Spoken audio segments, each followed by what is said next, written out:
राम जी जब राजा हो गए तो राम जी ने यज्ञ किया अश्वमेध यज्ञ। घोड़ा को छोड़ा, ये जो भी राजा पकड़ेगा वो युद्ध करेगा। घोड़ा को छोड़ा तो 3 लोगों को रक्षा के लिए पीछे से छोड़ा। किस किस को? लक्ष्मी निधि, शत्रुघ्न, पुष्कल, और इनका प्रभारी बना दिया हनुमान जी को। चारों लोग अश्व को बचाने के लिए पीछे पीछे चले, घोड़ा आगे आगे चला। बहुत से राजाओं से युद्ध हुआ।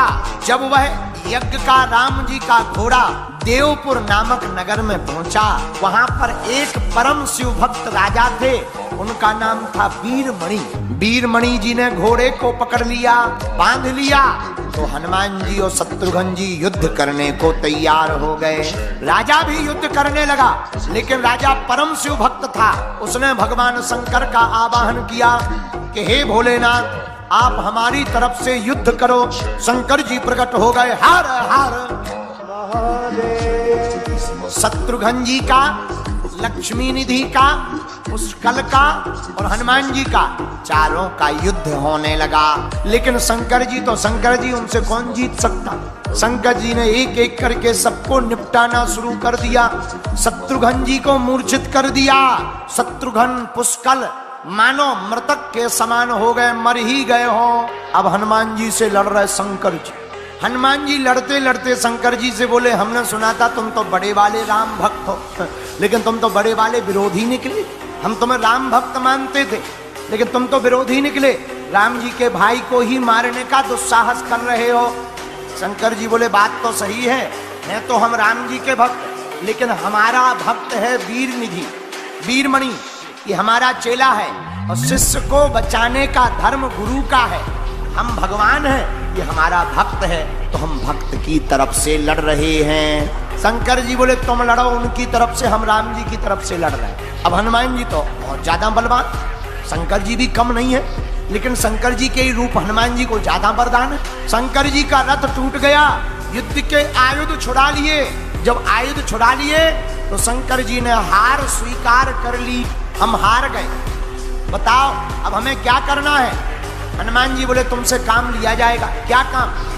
शंकर जी बोले, तुम जब तक हमारे शत्रुघ्न भैया, पुष्कल, लक्ष्मी निधि, इनकी रक्षा करो, इनको कुछ हो ना पाए, यम के दूत इन्हें लेना जा पाए, तब तक हम क्षीर सागर के पास जाकर द्रोणाचल के यहाँ से अपनी पूंछ में लपेट करके संजीवनी बूटी लेकर आ रहे हैं। शंकर जी बैठ गए, हनुमान जी भागे भागे गए, द्रोणाचल पर्वत को अपनी पूंछ में लपेटा। देवता आ गए, महाराज पूरा पर्वत ही मत ले जाओ, बूटी ले जाओ। पर्वत ले जाओगे हम लोगों को दिक्कत हो जाएगी, जड़ी बूटी ले जाओ। हनुमान जी बोले, ठीक है। हनुमान जी को संजीवनी बूटी दे दी। हनुमान जी वो जड़ी लेकर आए, तब तक देखा कि भगवान शंकर तो वहां पर हैं, लेकिन जो पुष्कल जी हैं उनका शरीर शांत हो गया। आंखों में आंसू आ गए। हनुमान जी रोने लगे कि पुष्कल का अगर शरीर चला गया हमारे होते हुए, तो हम राम जी को क्या जवाब दें? और रोते रोते हनुमान जी ने पुष्कल की जीभ में मृत संजीवनी बूटी को डालकर कहा कि आज तक अगर ये हनुमान सदा बाल ब्रह्मचारी रहा हो तो पुष्कल के प्राण पुनः जीवित हो जाए।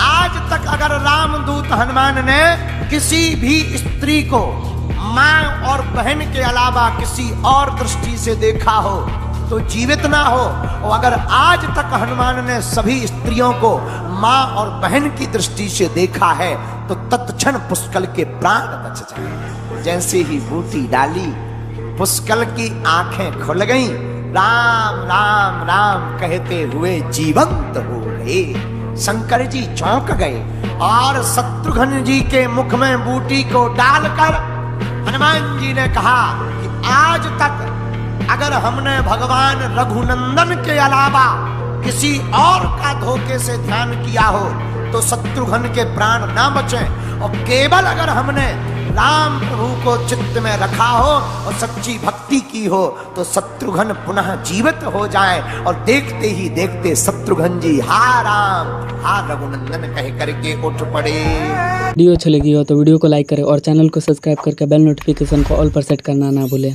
जय श्री राम।